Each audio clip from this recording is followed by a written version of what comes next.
Hello, my friends. It's Rich Lewis. I hope y'all doing well today.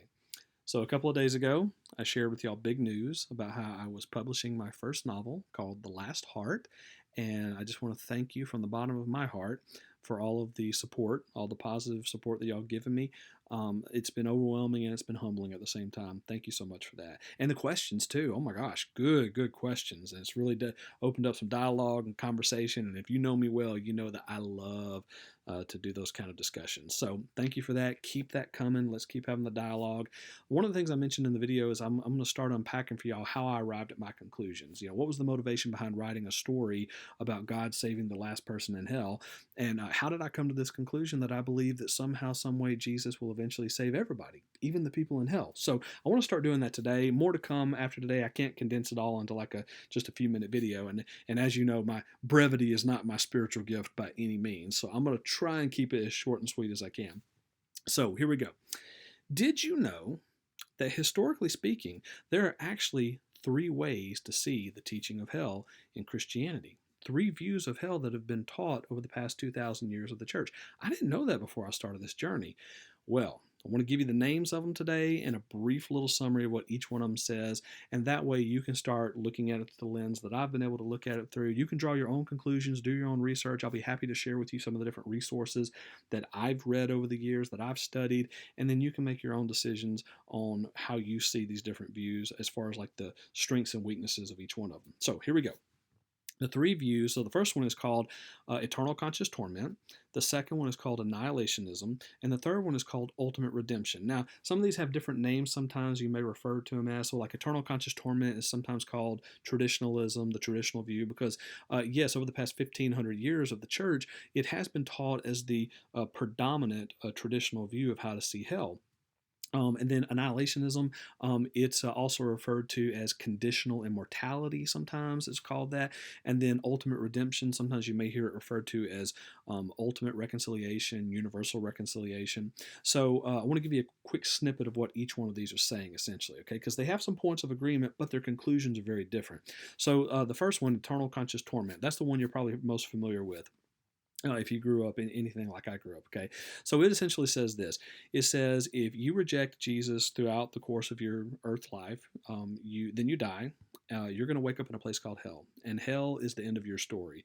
No one wants to go there because once you're there to be tormented and tortured, consciously aware of this torture, by the way, forever. There are no second chances, and there's no chance of redemption or restoration, and somehow this is going to satisfy God's wrath and anger towards you. So that's eternal conscious torment. The second lens, annihilationism, it agrees in part. It says, okay, yes, you go throughout this life, you reject Jesus as your Lord and Savior, you die, you're going to wake up in a place called hell, and hell is going to be a place where you are consciously tortured and tormented for a time. And see, when judgment day comes and God resurrects you, and now you have to stand before God and give an account, He's going to judge you as, no, you never knew me, so I'm going to wipe you out of existence, literally. Like you're annihilated. And it's as if you never existed at that point, really, when you think about it. And somehow this annihilation is going to satisfy this wrath and anger that He has towards you. So that's the second lens. The third lens, ultimate redemption, it agrees in part with what the other two are saying. Okay, yes, a person goes throughout their life, they continue to reject Jesus, they die.